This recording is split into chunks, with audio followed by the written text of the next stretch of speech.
Gym trainer എന്ന് പറയുന്നത് ഒരു റെസ്പെക്റ്റബിൾ ആയിട്ടുള്ള ജോലിയാണോ?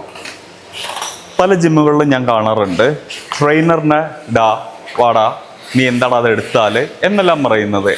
ആക്ച്വലി നിങ്ങൾക്കൊരു അസുഖം വന്നു, അല്ലെങ്കിൽ നിങ്ങൾക്കൊരു ആക്സിഡൻറ്റ് പറ്റി, നിങ്ങൾക്കൊരു ഫിസിക്കൽ കണ്ടീഷൻ ഉണ്ടായി.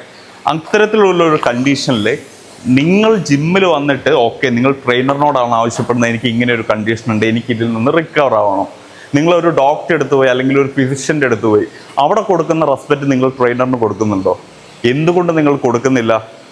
നിങ്ങളുടെ ആരോഗ്യം അല്ലെങ്കിൽ നിങ്ങളുടെ ഹെൽത്ത് റിക്കവർ ചെയ്യാൻ ഹെൽപ്പ് ചെയ്യുന്ന ഒരാൾ തന്നെയല്ലേ അയാളും.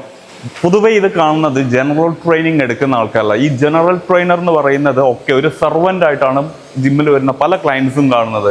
പക്ഷെ അതൊരു അയാൾ നിങ്ങളുടെ സെർവൻ്റ് അല്ല, അയാൾ നിങ്ങളുടെ മെൻറ്ററാണ്. അപ്പോൾ ആ ഒരു റെസ്പെക്റ്റ് എപ്പോഴും നിങ്ങൾ കൊടുക്കാൻ വേണ്ടി പഠിക്കുക. ഒരു പേഴ്സണൽ ട്രെയിനിങ് എടുക്കുമ്പോൾ നിങ്ങൾക്ക് മനസ്സിലാവും ഒരു ട്രെയിനറിന് അഫോർഡ് ചെയ്യാൻ, നല്ലൊരു ട്രെയിനറിന് അഫോർഡ് ചെയ്യാൻ എത്ര രൂപ നിങ്ങൾക്ക് ചിലവാകുന്നുള്ളത്. ഒരു മന്ത്ലി നിങ്ങളുടെ ഒരു 5 മാസത്തെ നോർമലി ഒരു ജിമ്മിൽ വരുന്ന 5 മാസത്തെ ഫീ ആയിരിക്കും ഒരു 1 മന്തിൽ നിങ്ങളൊരു പേഴ്സണൽ ട്രെയിനറെ ഹയർ ചെയ്യുന്ന സമയത്ത്. അപ്പോൾ പേഴ്സണൽ ട്രെയിനിങ് അല്ലെങ്കിൽ ജിം ട്രെയിനർ എന്ന് പറയുന്നത് റെസ്പെക്റ്റബിൾ ആയിട്ടുള്ള ജോലിയാണ്.